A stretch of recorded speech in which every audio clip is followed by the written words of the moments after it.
Hello, my dear learners of class 11. How are you all? Great. Stay safe.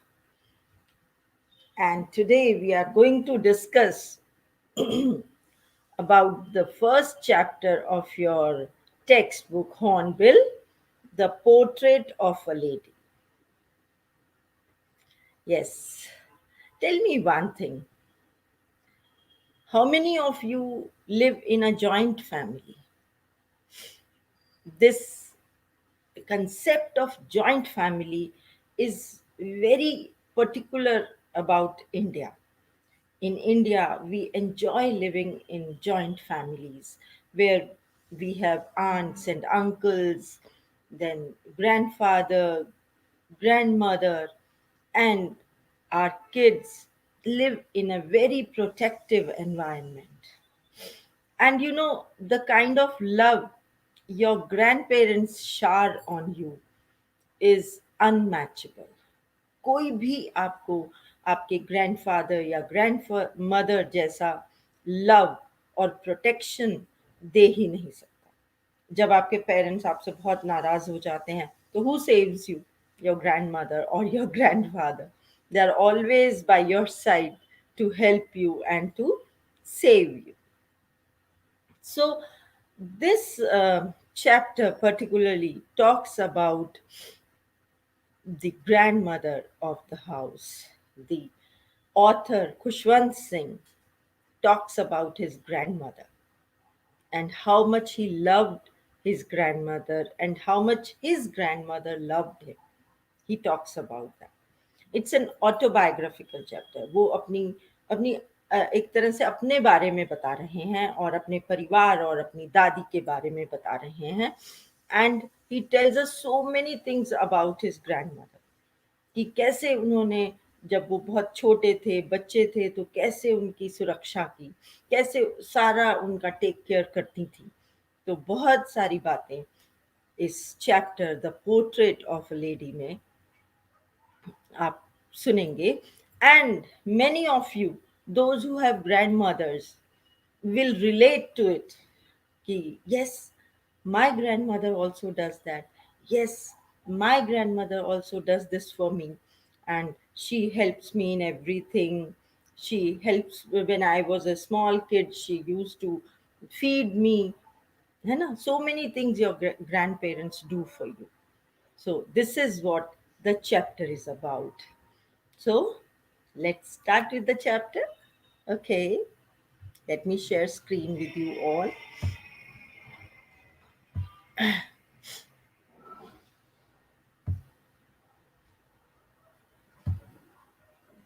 Yes,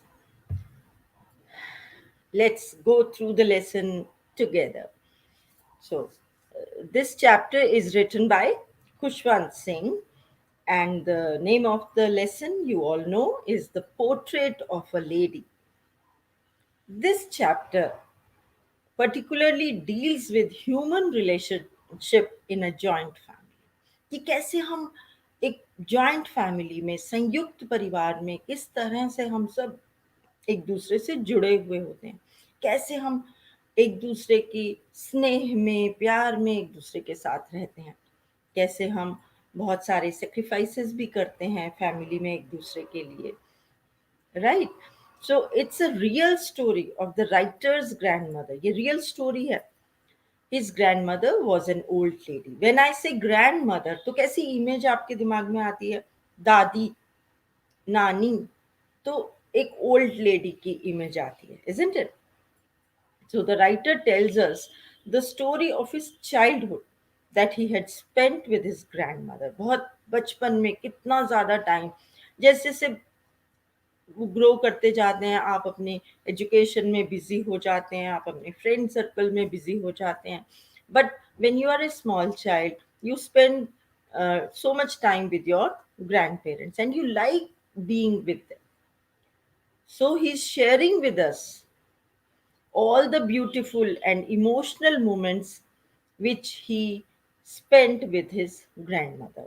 जो बहुत सुंदर पल उसने अपनी दादी के साथ बिताए, वो समय हमारे साथ शेयर कर रहे हैं.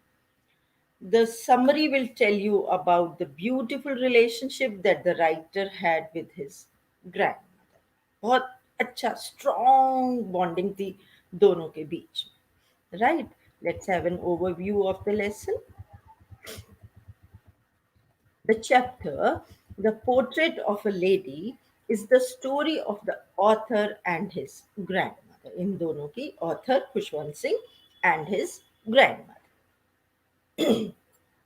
The writer recalls his grandmother as short, healthy, and slightly bent.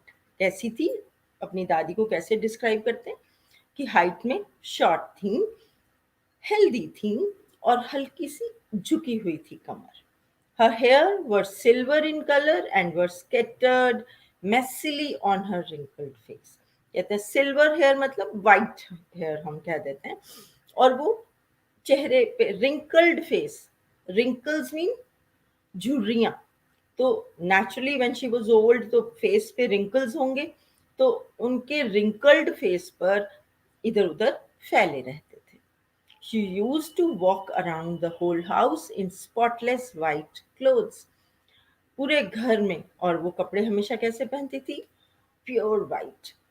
कहीं कोई हल्का सा भी दाग नहीं. तो पूरे घर में वो उन सफेद कपड़ों में जो कि बिल्कुल स्पॉटलेस होते थे उनमें घूमती थी. She kept her one hand resting on her waist and the other hand was telling the beads of a rosary. तो एक हाथ, बिकॉज शी वॉज, वो थोड़ा झुक कर भी चलती थी एंड शी वॉज ओल्ड, तो एक हाथ कहाँ रहता था? उनकी वेस्ट पर, कमर पर, और दूसरा हाथ हमेशा माला फेरती रहती. The writer thinks of her as not very pretty but constantly beautiful all the time. वो कहते हैं, ऐसे कोई बहुत सुंदर नहीं थी बट शी वॉज ब्यूटिफुल. मतलब प्रेटी की डेफिनेशन क्या होती है? और सुंदर, जो हमें, जिसको हम बहुत प्यार करते हैं वो हमेशा खूबसूरत लगता है. That is beautiful. He compares her calm face with the winter landscape in the mountains. किससे कंपेयर करता है? जैसे सर्दियों में माउंटेन्स पे पूरा बर्फ गिरी हुई होती है ना, स्नो होती है and it's all white everywhere. तो उससे अपनी ग्रैंड मदर के शांत चेहरे को कंपेयर करता है. She was a picture of peace and contentment. किसकी मूर्त थी? शांत और satisfied, always happy. The author had seen his grandfather's portrait, an old man with a turban and a long white beard covering his chest. और वहीं घर में एक बड़ा सा पिक्चर था ग्रैंडफादर का. वो भी एक ओल्ड मैन थे. ओल्ड मैन की फोटो थी, बड़ी सी टर्बन थी और बड़ी सी बियर्ड थी जो पूरी चेस्ट को कवर करती थी. To the author, his grandfather didn't seem like a man who could have a wife and children, but someone who could have lots of grandchildren. तो क्या कहते हैं खुशवंत सिंह कि ग्रैंडफादर की पिक्चर देखकर मुझे, ही वो सो ओल्ड कि मुझे लगता था कि इस आदमी की वाइफ और बच्चे नहीं हो सकते, इसके तो हमेशा ग्रैंड चिल्ड्रन ही रहे होंगे बहुत सारे. When the author's parents went to live in the city, they left him behind with the old lady. तो ये, this is about the time when he was a small boy. तो उसके parents city में shift हुए for work and अभी घर set करना है, सब कुछ सेट करना है, तो छोटे बच्चे को और बूढ़ी दादी को कैसे लेकर जाएं, तो वो उन दोनों को घर छोड़ गए. तो during that time the author was with his grandmother for all the time, day and night, every moment he spent with his grandmother. During their lengthy stay in the village together, grandmother woke him up from the bed in the early morning. Grandmother early morning उसको उठाती. While she bathed and dressed him, she kept reciting her morning prayers in the hope that the author would also learn it by heart. जब वो उसको नहलाती, कपड़े पहनाती, तो prayers बोलती रहती, recite करती रहती, इस उम्मीद में कि ये भी लर्न कर लेगा धीरे धीरे। ये दादा दादी जो ग्रैंड पेरेंट्स होते हैं ना, फ्रॉम द वेरी चाइल्डहुड वो हमें अच्छी अच्छी स्टोरीज सुनाते हैं, बड़े बड़े जो महापुरुष होते हैं उनकी स्टोरीज सुनाते हैं, और हम धीरे धीरे सारी चीज़ें हमें नॉलेज आ जाती है। तो वो भी इसी तरह से प्रेयर्स करती थी, in the hope that he will by the time he will also learn. Then she gave him his plastered wooden slate, organized his breakfast, and accompanied him to the school. तब वो उसको एक plastered slate देती थी जिसमें उसने school में लिखना है, ब्रेकफास्ट देती थी, और उसके साथ ही स्कूल चली जाती थी। She also always carried several stale chapatis for the village dogs. और विलेज डॉग्स के लिए खूब सारी रात में चपातीज बना के रखती थी, वो लेकर जाती थी। She threw those bread pieces to the dogs when they walk back home together. और जब दोनों वापस आते घर तो रास्ते में उन डॉग्स को वो टुकड़े टुकड़े करके डालती जाती थी। While the children learned the alphabets, the old lady sat in the temple reading the holy books. अब वो उसको स्कूल में ड्रॉप करके वापस नहीं आ जाती थी, वहीं टेम्पल में ही पहले तो पढ़ाइयाँ होती थी ना, वहीं पर टेम्पल में ही वो बैठकर धार्मिक पुस्तकें, रिलीजियस बुक्स पढ़ती रहती थी। Then they went back together, फिर दोनों इकट्ठे ही घर जाते थे। This was the first phase of the author's togetherness with his grand. अब ये एक फर्स्ट फेज था ऑथर की लाइफ का जिसमें वो बहुत ज्यादा टाइम अपनी ग्रैंड मदर के साथ बिताते थे।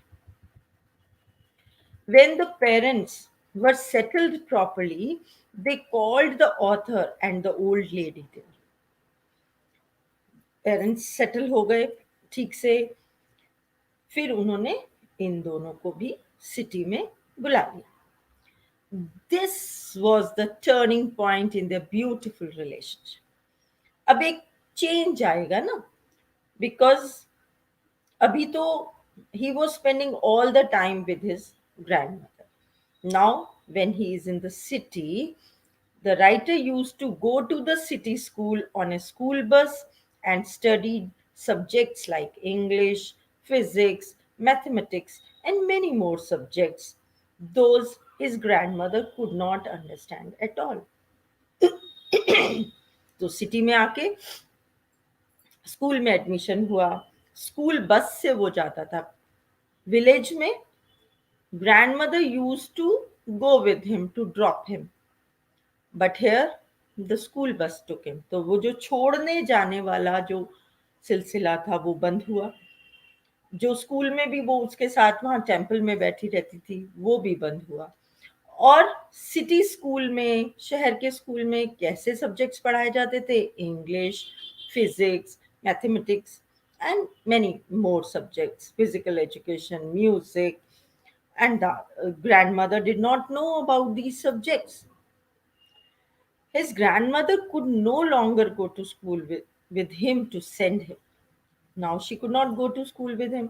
She felt upset that there was no teaching about God and scriptures at the city school. When she came to know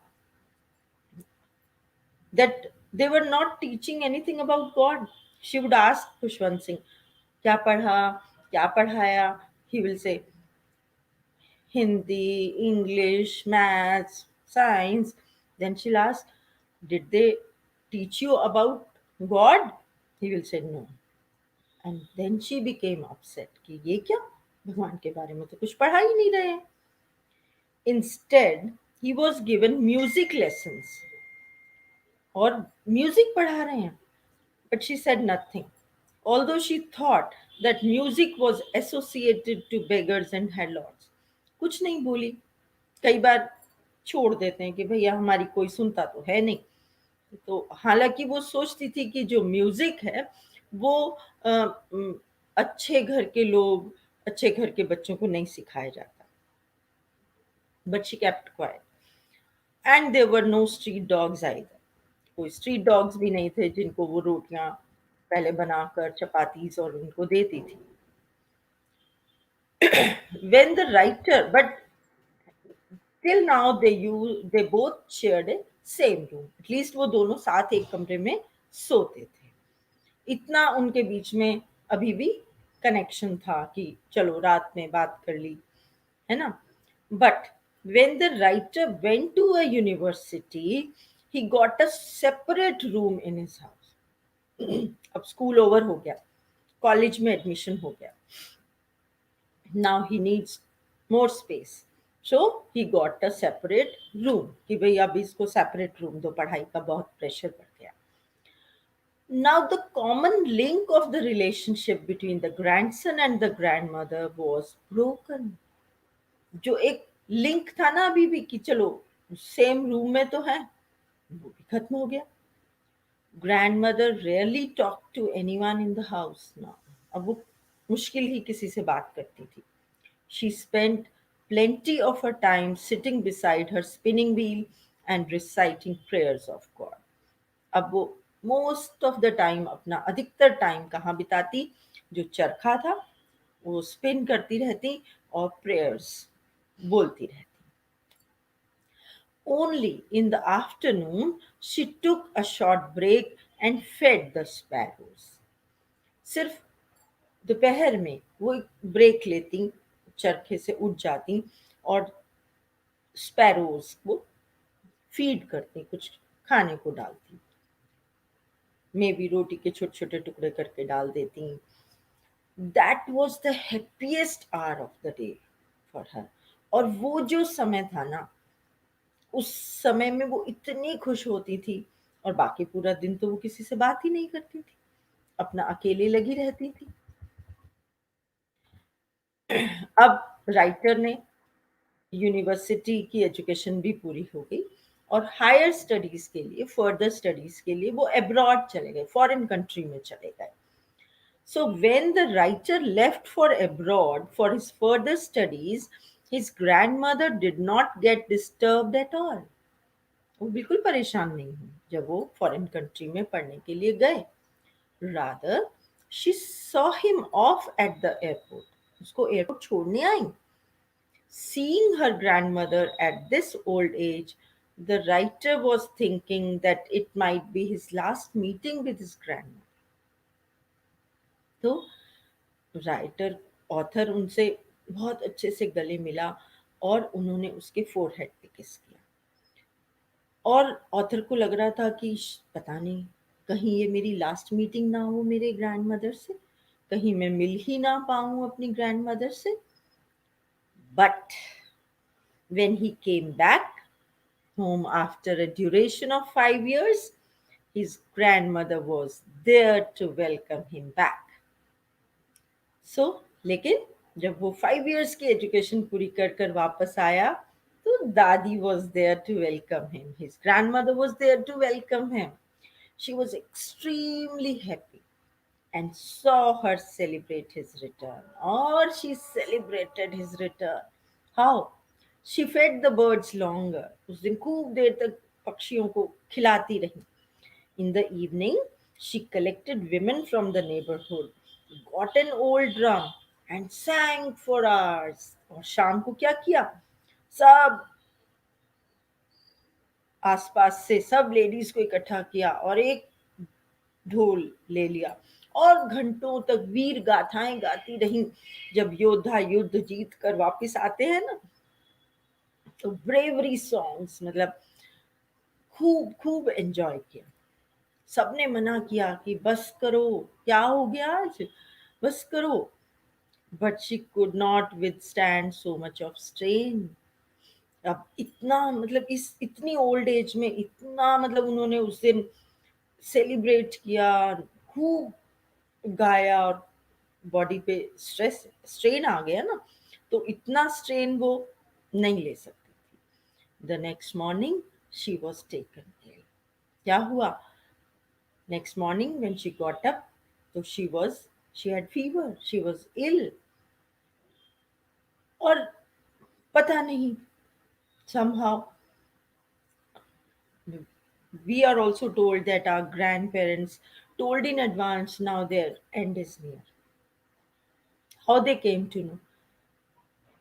So she declared that her end was near. तो grandmother बीमार है, अभी doctor से बात कर रहे हैं, doctor को बुला रहे हैं, बट वो पहले ही कह रही हैं बस हो गया, मैं अब मेरा एंड आ गया. उन्होंने they called a doctor. Doctor came, no problem, there is mild fever, it will go. But she knew that she will not live anymore. कि अब और नहीं मैं जीऊंगी. She refused to talk to anyone as she wanted to devote the remaining time in prayers. कहने लगी बस अब मुझसे कोई बात नहीं करो, मैंने बहुत टाइम कल वेस्ट कर दिया और अब मेरा एंड नियर है और मेरे को अपना टाइम वेस्ट नहीं करना. मुझे बस जितना मेरे पास टाइम है मुझे बस प्रेयर्स ही प्रेयर्स करने दो. Before the family could understand कि क्या हो रहा है, वाकई में क्या बोल रही है दादी कि मेरा एंड नियर है and all these things, the rosary fell off her hand. माला हाथ से नीचे गिर गई and she died peacefully. Before the क्या हुआ, she died. So as per custom, her dead body was laid on the ground and covered with a red shroud. Custom है ना हमारे यहाँ कि डेड बॉडी को ग्राउंड पर लिटा दिया जाता है और उस पे रेड कपड़ा. While others left her alone to arrange for the funeral, hundreds of sparrows gathered around her. लोग चले गए अरेंजमेंट्स के लिए और वहां पर हंड्रेड्स ऑफ स्पैरोज वहां सब दादी की डेड बॉडी के पास आकर बैठ गई हैं. Every day they used to chirp so much noise they would create. But that day they all were sitting silently.